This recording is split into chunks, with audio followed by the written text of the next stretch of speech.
जय भीम, नमो बुद्धाय, जय शिवराय, जय रविदास।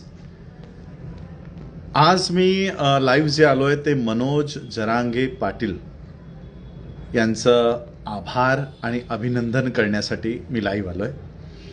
आभार याच्यासाठी की मागच्या 1 वर्षापासून महाराष्ट्रामध्ये ओबीसी आणि मराठा या दोघांमध्ये दंगली घडवण्याचं षडयंत्र नागपूरच्या नानासाहेबाच्या अवलादीचं हे कारस्थान षडयंत्र महाराष्ट्रामध्ये सुरू आहे। या दोन मोठ्या समुदायामध्ये दंगली पेटाव्या, या दोन समुदायामध्ये हिंसाचार व्हावा, या अशा अर्थानं महाराष्ट्रामध्ये हा वाद, आरक्षणाचा वाद पेटवत ठेवलेला आहे।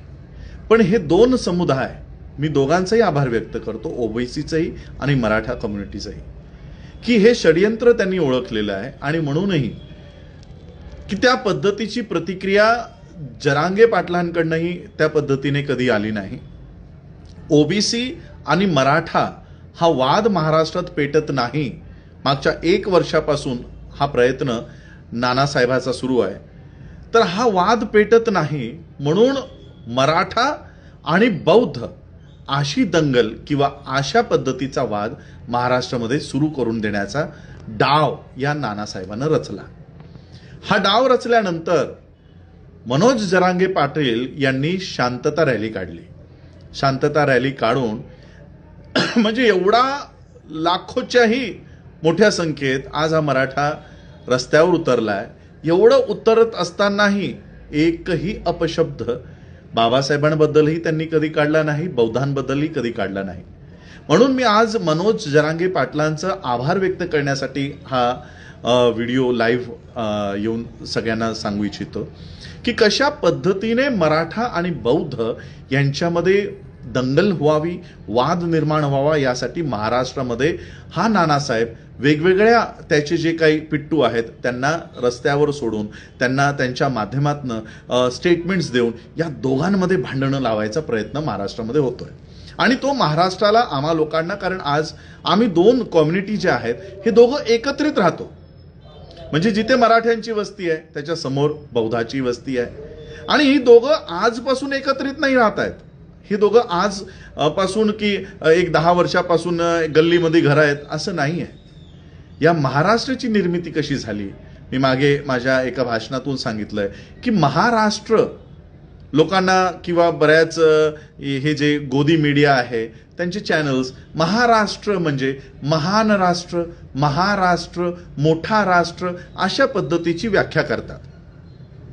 महाराष्ट्र म्हणजे मोठा राज्य नाही, मोठं राष्ट्र नाही। मग जर भौगोलिकरित्या सगळ्यात मोठा राष्ट्र बघायला गेलात तर मग उत्तर प्रदेश आहे, महाराष्ट्र नाही। मग महाराष्ट्र म्हणजे काय हे डॉक्टर बाबासाहेब आंबेडकरांनी त्यांच्या थिसिसमध्ये कास्टेस इन इंडियामध्ये सांगितलेलं आहे। कास्टेस इन इंडियामध्ये बाबासाहेब लिहितात की या राज्यामध्ये 2 कम्युनिटीज, 2 समाज मोठ्या प्रमाणात वावरत होता, नांदत होता आणि ते 2 मोठे समाज म्हणजे महार आणि रठ्ठ। महार रठ्ठ हे दोघं एकत्रित या राज्यामध्ये असल्यामुळे, मोठ्या प्रमाणात असल्यामुळे या राज्याचं नाव झालं महारठ्ठ आणि महारठ्ठाचं पुढे जाऊन अपभ्रंश होऊन महाराष्ट्र हा या राज्याचं नाव प्रचलित झालं। म्हणजे या देशामध्ये, या महाराष्ट्रामध्ये महार आणि रठ्ठ, महार म्हणजे नाग, महार या शब्दाचा अर्थ बाबासाहेबांनीच हू वेअर महार्स मध्ये दिलेला आहे। महार म्हणजे महाआरी हा पाली शब्द आहे। महाआरी म्हणजे सगळ्यात मोठा वैरी। हा सगळ्यात मोठा वैरी कुणाचा, तर याच नानासाहेबाचा, या ब्राह्मणिकल सिस्टमचा सगळ्यात मोठा वैरी, ब्राह्मणांचा सगळ्यात मोठा वैरी म्हणजे महार। या महाराचं बाबासाहेबांनी सांगितलं ही मूळ नाग वंशातली लोक। आता ही महार कन्व्हर्टेड बुद्धिस्ट झाले, म्हणजे बौद्ध झाले।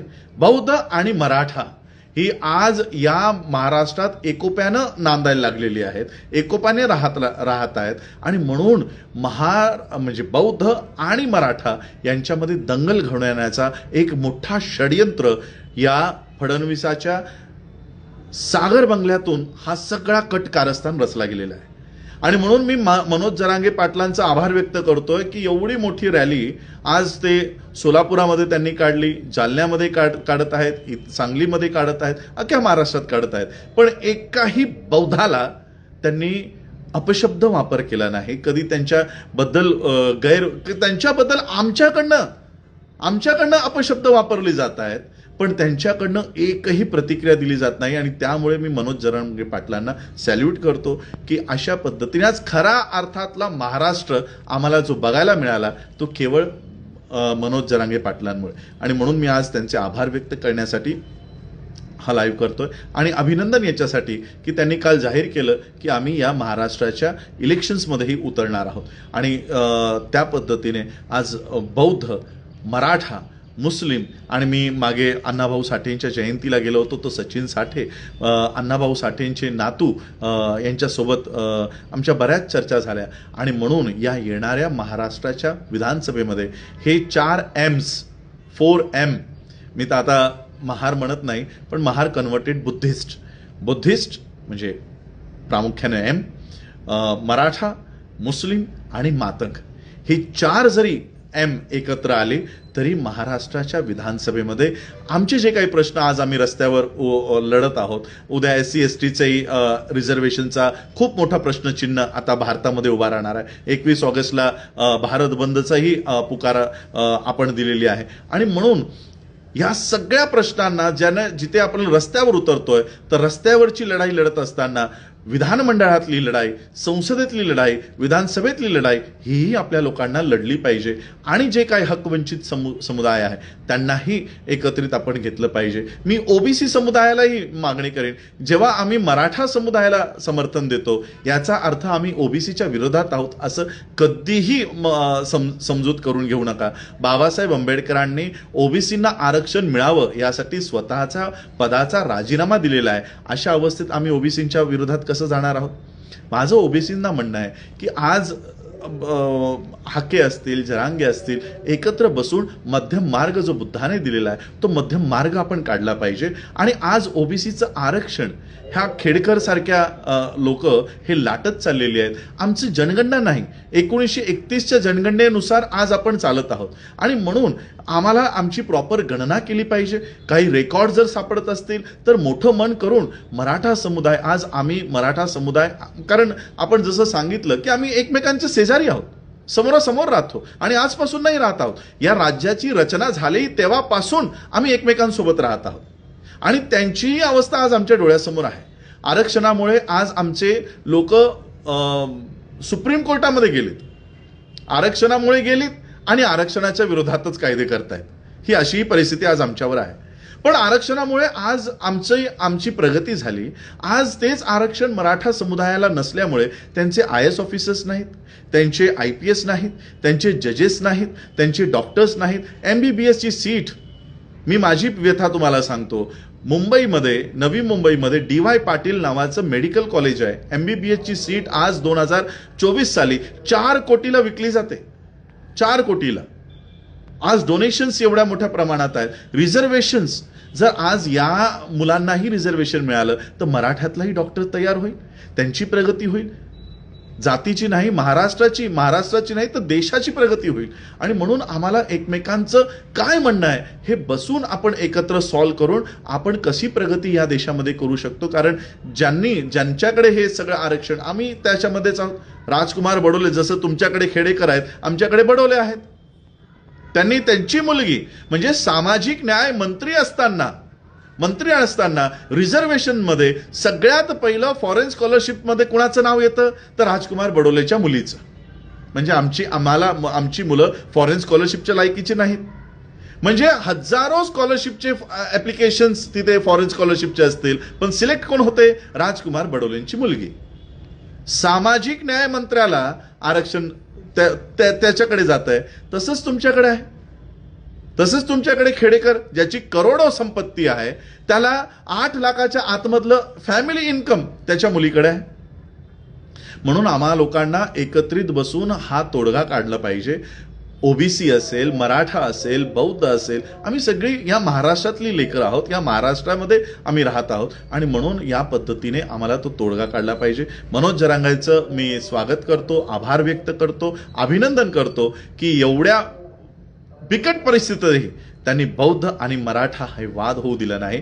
आणि यामध्ये प्रत्येक मी बौद्धांनाही आव्हान करीन की कोणी तुम्हाला सांगत असेल याची गाडी फोडा आणि त्याची गाडी फोडा, तर 2018चं दृश्य डोळ्यासमोर आणा. अशाच लोकांनी आम्हाला रस्त्यावर उतरायला भाग पाडलं आणि आज 85,000 मुलांवर FIR आहेत, खोटे गुन्हे आहेत.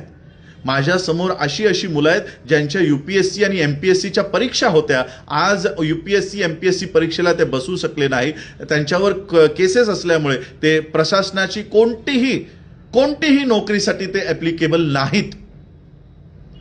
आणि 1-2 नाही, 85,000 मुलं आज त्यांना वकीलही कुणी देऊ शकले नाही, अशी अवस्था आमच्या मुलांमध्ये आहे. आणि म्हणून जर गाडीच कुणाची फोडायची असेल तर आधी डोळ्यासमोर हे दृश्य आणा की आम्हाला वाचवण्यासाठी कोणी रस्त्यावर उभा आहे का, आमच्या बचावासाठी कोणी आहे का. आणि म्हणून आम्हा लोकांना ही सगळी परिस्थिती लक्षात घेऊन आम्हाला मराठा समुदाय, बौद्ध, मातंग, मुस्लिम, OBCs आम्हा सगळ्यांना एकत्रित येऊन हा महाराष्ट्रामध्ये जी काही दंगल घडवण्याचं षडयंत्र सागर बंगल्यातून होत आहे,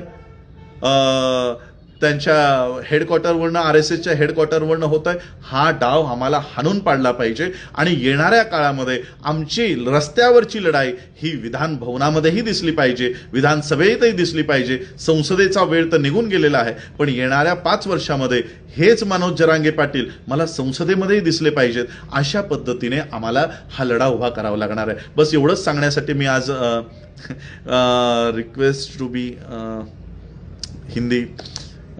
एक्चुअली ये जो पूरा किस्सा चल रहा है ये महाराष्ट्र का चल रहा है और इसलिए मैं मराठी में ये बोलना चाह रहा था. महाराष्ट्र में एक बहुत बड़ा षड्यंत्र चल रहा है कि 2 समुदायों को आपस में लड़वा कर ये जीतना चाहते हैं. इलेक्शंस जब भी आते हैं तो ये हिंदू मुसलमान का कार्ड खेलते हैं.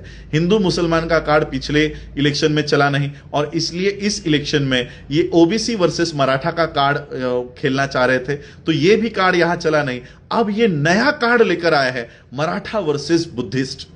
और इसलिए मैं ये षड्यंत्र लोगों के सामने रखना चाहता हूं कि ये महाराष्ट्र में मराठा या जो मराठा कम्युनिटी के लोग हैं और बौद्ध जो पहले के महार थे, ये इन महाराष्ट्र में इन 2 समुदायों के वजह से आज ये राज्य खड़ा हुआ है और इन्हीं को आपस में लड़वाकर ये हम पर राज करना चाहते हैं. इस षड्यंत्र को मनोज जरांगे पाटिल इन्होंने फेल कर दिया है और मराठा और बौद्धों में यहां पर अब कोई हिंसाचार नहीं होगा. यही प्रयत्न, यही कोशिश हम लोगों की होगी और यही बात मैं लोगों को यहाँ पर मराठी में समझा रहा था.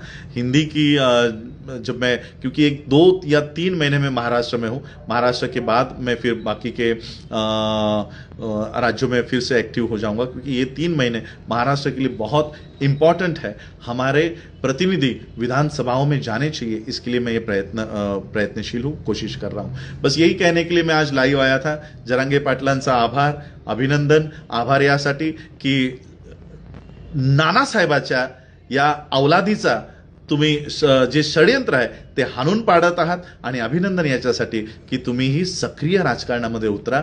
आमचा संपूर्ण पाठिंबा जरांगे पाटलांना, मराठा कम्युनिटीला असेल, मातंगाचाही पाठिंबा सचिन साठेंनाही मी सोबत घेतलेला आहे, सचिन साठेंच्याही माध्यमातून असेल, आणि मुसलमानांचाही पाठिंबा या महाराष्ट्रामध्ये आम्हा या ज्या गोरगरीब लोकांचा लढा घेऊन आपण चाललेलो आहोत त्यांच्या पाठीशी असेल. कारण इस्लाम नेहमी मुसलमानांना सांगतो की जो अधिकार वंचित आहे, जो ज्याचा अधिकार हिसकावून घेतला जातोय, त्याच्या पाठीशी खंबीरपणाने उभं राहा, हे इस्लाम सांगतो. आणि म्हणून मुसलमानही आमच्या पाठीशी खंबीरपणाने उभा राहील.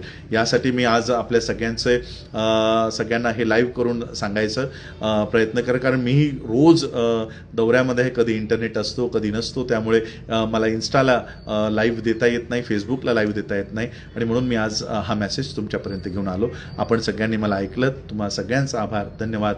जय भीम, नमो बुद्धाय, जय शिवराय, जय रविदास.